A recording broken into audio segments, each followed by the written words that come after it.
नमस्कार दोस्तों, जय श्री कृष्ण।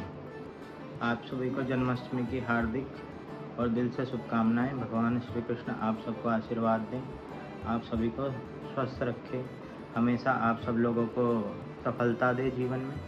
तो आज जन्माष्टमी के अवसर पर एक भगवान श्री कृष्ण से जुड़ी हुई ही कहानी मैं आप सब लोगों के सामने लेके आ रहा हूँ। तो इसमें क्या होता है कि भगवान श्री कृष्ण और बलराम जी एक बार कहीं जा रहे होते हैं। तो जैसे वो चलते चलते चले जाते हैं तो उनको रास्ते में ही रात हो जाती है। रात हो जाती है तो जंगल का रास्ता था।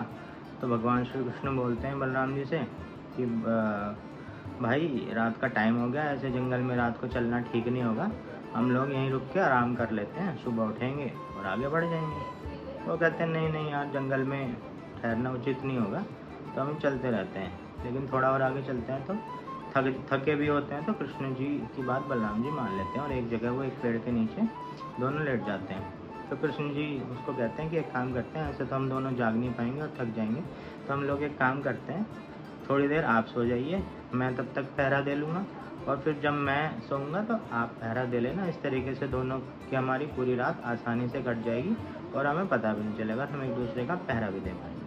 बलराम जी तैयार हो जाते हैं। तो वो बोलते हैं कि तुम छोटा है, पहले कृष्ण तुम सो जाओ। तो कृष्ण जी कहते हैं ठीक है भाई। तो कृष्ण जी सो जाते हैं, बलराम जी पहरा देने लगते हैं। तभी क्या होता है, एकदम से एक राक्षस आता है और आके बलराम जी के सामने हो जाता है। तो वो डर जाते हैं कि ये क्या है। एकदम से ज़ोर से चीखता है, बहुत ज़ोर से, और कहता है क्या कर रहे हो। तो डर जाते हैं। डर के जैसे ही वो थोड़ा पीछे को सहम से जाते हैं तो उनका आकार एकदम से घट जाता है और राक्षस का बढ़ जाता है। तो डरे हुए थे। तो थोड़ी देर बाद दोबारा से राक्षस जोर से चीखता है। जैसे ही वो चीखता है बलराम जी और डर जाते हैं। जैसे ही वो डरते हैं उनका आकार और थोड़ा कम हो जाता है और राक्षस का और बड़ा हो जाता है। थोड़ी देर बाद वो फिर से चीखता है। जैसे ही वो फिर से चीखता है तो बलराम जी और डर जाते हैं और राक्षस बहुत बड़ा हो जाता है। तो उनकी तरफ बढ़ने लगता है। तो भय के मारे जोर से चीखते हैं हे कृष्ण, और कह के बेहोश हो जाते हैं। तो कृष्ण जी को लगता है कि शायद मेरा जागने का टाइम हो गया, और भैया ने आवाज़ लगाई थक गए होंगे, सो गए। तो कृष्ण जी उठ के बैठ जाते हैं। तो जैसे ही वो उठ के बैठते हैं वही राक्षस फिर से उनके सामने आता है। वो काफ़ी विशालकाय हो चुका होता है और ज़ोर से चीखता है। तो जैसे ही वो चीखता है तो कृष्ण ना उससे डरते हैं ना भयभीत होते और बोलते हैं हाँ भाई बताओ क्या बात है। जैसे ही वो ऐसा कहते हैं तो कृष्ण जी का साइज बढ़ जाता है और राक्षस का साइज छोटा हो जाता है। तो वो फिर कोशिश करता है कि इनको डराऊं और अपना आकार बड़ा करूं। फिर से और ज़ोर से चीखता है और कृष्ण जी को बोलता है, मतलब चीखता है और ज़ोर से डराने की कोशिश करता है, पर वो फिर भी नहीं डरते। एकदम शांत मन से और पूरे उस धीर गंभीर स्वभाव में उससे बोलते हैं कि हाँ भाई बताओ, आप चिल्ला रहे हो कि मैं क्या करूँ, क्या मैं आपकी सहायता कर सकता हूँ।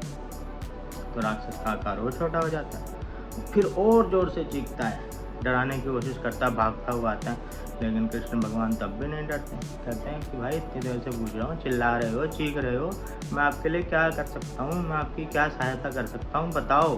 जैसे वो इतना बोलता है राक्षस का साइज जैसे चीखते चीखते छोटा सा हो जाता है। उसको उठाते हैं, अपनी हथेली पे रखते हैं, अपनी धोती में कोने में उसको बांध लेते हैं और अपनी आँख में दबा लेते हैं। सुबह हो जाती है, बलराम जी उठते हैं, कृष्ण जी कहते हैं चलो चलते हैं। चल पड़ते हैं। चलते चलते रास्ते में सोचते हैं कि रात की बात तो बतानी चाहिए। वो कृष्ण जी से कहते हैं कृष्णा पता है रात क्या हुआ, एक बहुत विशालकाय राक्षस आया और वो मुझे डराने की कोशिश करा, तो मैं तो बहुत डर गया था और फिर पता नहीं उसके बाद मैं तो सो गया, फिर उसके बाद पता नहीं क्या हुआ। तो कृष्ण जी कहते हैं एक मिनट भ्राता, निकाल के कि यही वो राक्षस है क्या। तो वो कहते हैं हाँ हाँ ये तो वही है, ये ना छोटा कैसे हो गया। तो कहते हैं मैं इससे डरा ही नहीं, ये छोटा होता चला गया और इतना सा हो गया, मैंने पकड़ लिया इसको। तो इस कहानी का जो मेन मकसद है, जो इस कहानी से हमें सीख मिलती है, ये जो विशालकाय राक्षस था वो इस ज़िंदगी में हमारे सामने आने वाली जो चुनौतियाँ और जो हमें ज़िंदगी में हमें सामने हमारे जो परेशानियाँ आती हैं वो ये राक्षस है। अगर हम उससे डर जाएंगे, अगर हम उन चुनौतियों का अच्छे से सामना नहीं करेंगे तो चुनौतियाँ दिन प्रतिदिन हर बार बड़ी होती जाएंगी, चीखेंगी, चिल्लाएंगी। लेकिन अगर हम उन चुनौतियों का सामना अपने पूरे जोश के साथ, अपनी पूरी ताकत के साथ और पॉजिटिव एटीट्यूड के साथ करेंगे तो कोई भी चुनौती हो हमारे सामने वो धीरे धीरे धीरे धीरे छोटी होती चली जाएगी और हम उस चुनौती से आगे बढ़ के हम विजय जरूर हासिल करेंगे।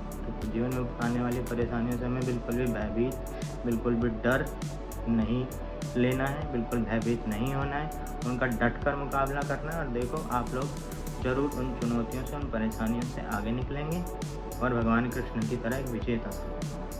तो आज का इतना ही था।